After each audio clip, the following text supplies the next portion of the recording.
Jangan lupa tonton, subscribe, like, and share.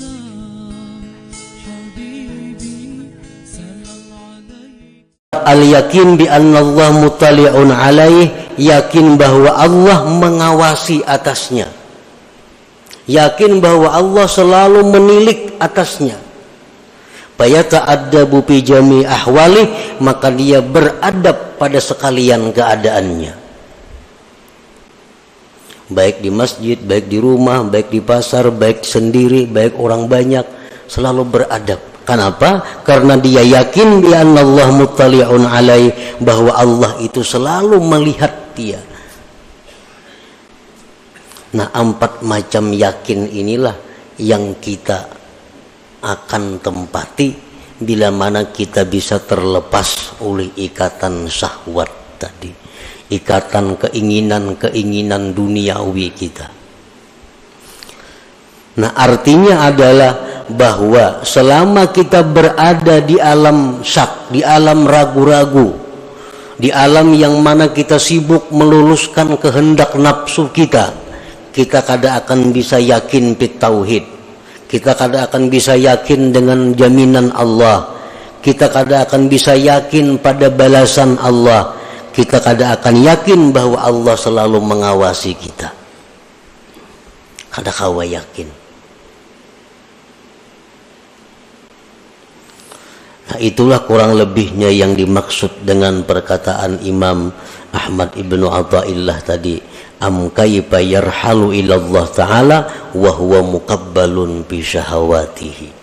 Artinya selama kita masih memikirkan terus menerus urusan kenikmatan dunia, kelezatan duniawi, itu aja yang kita pikirkan sehari-hari ini, maka kita akan ketinggalan di alam keraguan-raguan. Kita kadang akan bisa naik ke alam yakin. Para muhibbin rahimakumullah, al-faslu tsani minha, pasal yang kedua daripada hikmah yang ke-13, am kaifa yatma'u ay yadkhula hadratallah wa huwa lam yatatahhar min janabati ghafalati. Atau bagaimanakah ingin itu hati, bagaimanakah ingin itu hati masuk ke hadirat Allah, sedangkan hati itu belum suci dari junub kelingahannya, kelalaiannya. Nah, artinya adalah la yumkinu qalbun ay yushahidallah walau adna musyahadah wa huwa yatalawwathu bil qazurat ka hubbid dunya. Tidak mungkin hati kita itu bisa musyahadah kepada Allah, walaupun musyahadah yang paling rendah. Kada akan mungkin selama hati kita itu masih bercelumur dengan kotoran-kotoran seperti mencintai dunia ini. Sekurang-kurang musyahadah itu adalah musyahadah fi'lullah. Itu sekurang-kurang musyahadah. Artinya apa? Dia menyaksikan dengan mata hati bahwa yang ada ini merupakan perbuatan Allah.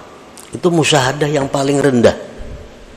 Itu pun kada akan bisa kita rasakan selama hati kita masih bercelumur dengan dosa, dengan berbagai macam kotoran-kotoran maksiat.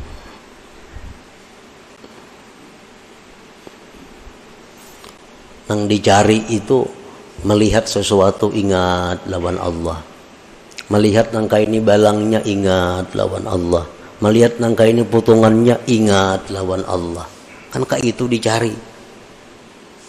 Kada akan bisa kita seperti itu kalau kita masih bercelumur dengan maksiat.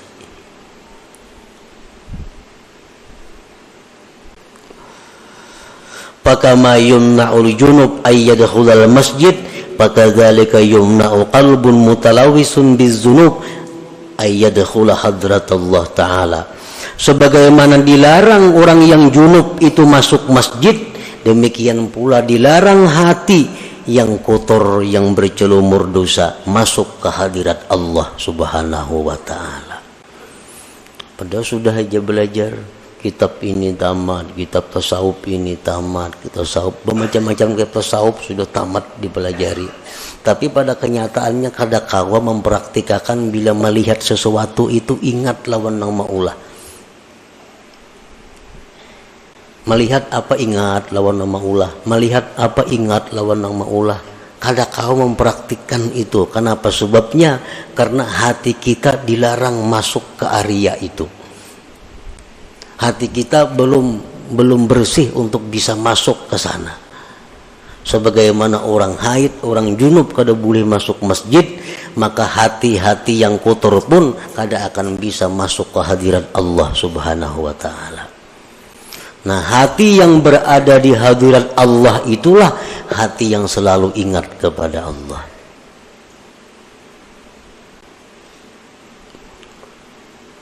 Nah, jadi artinya amun kita hendak nang macam itu, selalu ingat lawan Allah.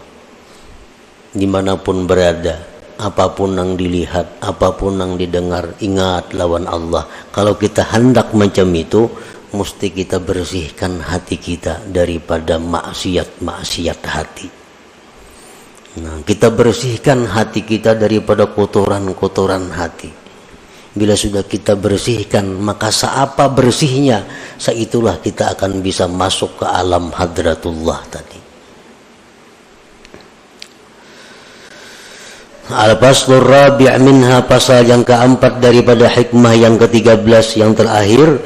Am kaifa yarju ayyafhama daqa'iqal asrar wa huwa lam yatub min hafawatihi.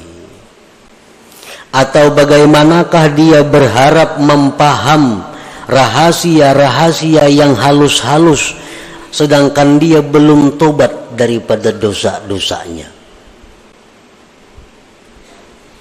Artinya la yafhamu qalbun, tidak paham itu hati al-ulumat dakikah, akan ilmu yang halus-halus.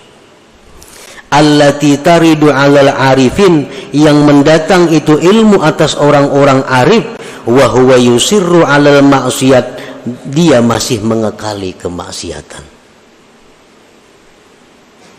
Kada kau mempaham perkataan-perkataan orang arif, apalagi Al-Quran, kalamullah, apalagi kalam Rasul, hadis-hadis Nabi, dia kada akan bisa paham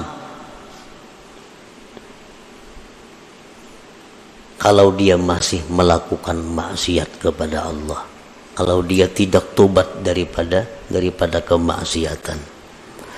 La yafhamu qalbun ala ulumad dakikah, tidak akan bisa mengerti itu hati akan ilmu nang halus-halus.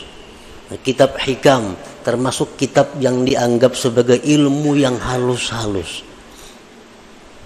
Kada akan bisa mengerti kitab ini kalau hati kita ini masih bercelumur dengan maksiat kal hasadi, seperti dengki, wal hikdi, dendam, wa idmarisu ala ahadin minal muslimin, masih menyimpan ada kejahatan kepada seseorang muslimin. Kita kada akan bisa paham apa-apa yang dimaksud, yang diisyaratkan oleh orang-orang yang arif dengan Allah.